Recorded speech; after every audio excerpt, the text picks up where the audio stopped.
সূর্য ডাকে আমার রোদে চুল শুকাতে আসো না। কি কার কথা মনে পড়ল? হ্যাঁ, ঠিক ধরেছেন, বলছি একসময়ের জনপ্রিয় জুটি তাহসান ও মিথিলার কথা। 2006 সালের 3 আগস্ট তাহসান বিয়ে করেন অভিনেত্রী রাফিয়াত রশিদ মিথিলাকে। 2013 সালের 30 এপ্রিল তাদের ঘর আলো করে আসে কন্যা সন্তান। তরুণ প্রজন্মের কাছে বেশ জনপ্রিয় ছিল এই জুটি। তবে হঠাৎ তাদের সম্পর্কে চিড় ধরে। 2017 সালের 20 জুলাই তাহসান তার স্ত্রী মিথিলার সাথে বিবাহ বিচ্ছেদের ঘোষণা দেন। এরপর মেয়েকে নিয়ে একাই ছিলেন তাহসান। তবে চলতি বছরের শুরুতেই জীবনের নতুন অধ্যায় শুরু করেছেন দেশের জনপ্রিয় সঙ্গীতশিল্পী ও অভিনেতা তাহসান খান। মেকআপ আর্টিস্ট রোজা আহমেদকে বিয়ে করেছেন তিনি। তবে এতদিন চুপ থাকলেও প্রাক্তন স্বামীকে নিয়ে এবার মুখ খুললেন রাফিয়াত রশিদ মিথিলা।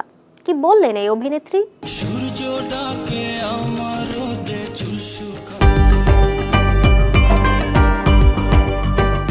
অভিনেত্রী রাফিয়া রশিদ মিথিলার সঙ্গে দীর্ঘ 11 বছরের দাম্পত্য ছিল তাহসানের। 2017 সালে তাদের সেই সংসারে বিচ্ছেদ ঘটে।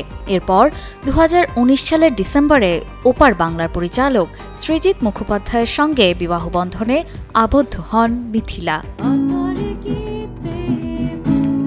অন্যদিকে মিথিলার সঙ্গে বিচ্ছেদের পর দীর্ঘদিন কোনো সম্পর্কে জড়াননি তাহসান। তবে 2025 সালের শুরুতে নিজের জীবনের দ্বিতীয় ইনিংস শুরু করার খবর প্রকাশ্যে আনেন। প্রাক্তনের বিয়ের পর মিথিলার প্রতিক্রিয়া কি ছিল সেটা জানতে ব্যাপক আগ্রহী ছিলেন ভক্তরা। কিন্তু তাহসানের বিয়ে নিয়ে শুরু থেকেই নীরব ছিলেন এই অভিনেত্রী। এমনকি সাবেক স্বামীর প্রতি কোনো শুভেচ্ছা বার্তাও পাঠাননি তিনি। তবে সম্প্রতি এক সাক্ষাৎকারে তাহসানের বিয়ে নিয়ে মুখ খুলেছেন মিথিলা, যেখানে তিনি বলেন, বিয়ে নিয়ে আমার কিছুই বলার নেই, এটা নিয়ে কথা বলতেও চাই না। এটা যার যার ব্যক্তিগত বিষয়। এটা আমারও কোনো ব্যক্তিগত বিষয় না যে আমি কথা বলবো। যার জীবনের ঘটনা, এটা তার ব্যক্তিগত বিষয়। এখানে আমার কিছুই বলার থাকতে পারে না।